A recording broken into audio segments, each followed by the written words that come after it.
जय हिंद दोस्तों। एक बहुत बड़ा सवाल जो कि अक्सर बहुत ज़्यादा व्हाट्सएप पर मेरे को देखने को मिल रहा है, वीडियो का कमेंट बॉक्स में भी आप कर रहे हैं, क्योंकि जिस तरह से देश में टीकाकरण की में तेज़ी लाई जा रही है,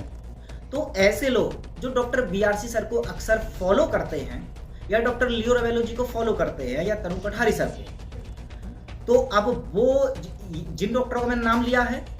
ये सरासर बता रहे हैं कि ये जो टीका है ये हमारे लिए हानिकारक है, लाभदायक है ही नहीं, हमें लेना ही नहीं चाहिए। जबकि अगर जो दुनिया है हमारे आसपास की और जो टीवी पर खासकर जो मेन स्ट्रीम मीडिया में जितने भी डॉक्टर्स आते हैं, सब लोग एक ही सुर में कह रहे हैं टीका लगवाओ, ये आपके लिए सुरक्षित है और ये आपके लिए ज़रूरी है। तो अब ऐसे में जो लोग उन डॉक्टरों को फॉलो करते हैं उनकी तो कोई दिक्कत है नहीं, वो तो लाइन सुबह चले जाते हैं, लाइन में खड़े हो जाते हैं और अपनी बारी आती है तो टीका लगवा लेते हैं। लेकिन समस्या आ रही है अब सबसे बड़ी उन लोगों के साथ जो डॉक्टर बीआरसी सर या उनके जैसे जितने भी क्रांतिकारी डॉक्टर्स हैं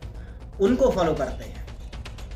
क्योंकि वो एक तरफ देख रहे हैं अपने चारों तरफ वातावरण में सब लोग जा रहे हैं, टीका लगवा रहे हैं, और जब डॉक्टर बीआरसी सर को सुनते हैं तो लगता है कि लगवानी नहीं चाहिए। तो वो अपने आसपास अकेले ही इंसान नजर आ रहे हैं जो टीका का विरोध कर रहे हैं या टीका नहीं लगवाना चाह रहे हैं। तो अब उनका सवाल ये है कि हम टीका सच में लगवाएं या नहीं। कहीं ऐसा तो नहीं है कि डॉक्टर बीआरसी सर ही गलत बता रहे हों या डॉक्टर तरुण कोठारी सर ही गलत बता रहे हों या डॉक्टर लियो रवेलो जी सर ही गलत बता रहे हों। बाकी की जो टीम जो मीडिया में बता रहे हैं, हो सकता है कोई डॉक्टर सही बता रहे हों। तो मुझे बहुत बार कॉल्स भी आती हैं या मैसेज भी आते हैं कि सुमित जी बस मुझे पर्सनली आप एडवाइस कीजिए कि मैं लगवाऊं कि ना लगवाऊं, बहुत कंफ्यूज हो रहा हूं मैं। मुझे पता है कि भी इसमें हानिकारक चीज़ें हैं, ये ऐसी है वैसी है, लेकिन बहुत सारे लोग इसके फायदे बता रहे हैं, तो बताइए लगवाएं ना लगवाएं। तो देखिए, अब इस सवाल का जवाब अगर मैं अपने स्तर से दूं तो सबसे सिंपल सा और सबसे साधारण और वेरी सिंपल ये डिसाइड करने के लिए कि लगवाएं ना लगवाएं, आप कोई भी दवाई, सिर्फ मैं बात यहाँ टीका की नहीं कर रहा हूँ, आप कोई भी दवाई या कोई भी खाने की चीज़ आप जब खाते हैं तो उसके फायदे या नुकसान, उसका टेस्ट, सारी चीज़ आपको पता होती है। तो ऐसे में चूंकि बॉडी के अंदर खासकर जब दवाइयों की बात आ जाती है तो कोई भी डॉक्टर या कोई भी मेडिकल पर हज़ारों दवाइयाँ होती है, तो कोई भी दवाई अगर आप लेते हैं तो ऐसा बिल्कुल होता नहीं है कि आप उस दवाई के बारे में बिना जाने या बिना उसके इंग्रेडिएंट, एक्चुअल में कोई भी दवाई आप देख रहे होंगे तो कोई भी डॉक्टर अगर देता है तो उसके जो पैकेट होता है उस पे उसके इंग्रेडिएंट छपे होते हैं कि इस दवाई में ये केमिकल यूज किया गया है। हालांकि उसका पूरा फॉर्मूला वो एक्सप्लोर नहीं कर सकती कंपनी के, इसमें कैसे कैसे कितना कितना मिलाया जाता है, लेकिन एटलीस्ट हर एक दवाई कंपनी अपनी दवाई में क्या क्या मिलाती है ये बायोडाटा देना पड़ता है। इवन कोई भी पैक्ड फूड है, कुछ भी ले लीजिए आप, खाने की चीज़ें, उसमें लिखा हुआ होता है कि ये जो खाने की चीज़ है ये इसमें क्या क्या डला है। तो ऐसे में एक बार बस एक ही प्रश्न आपकी समस्या सब सॉल्व कर देगा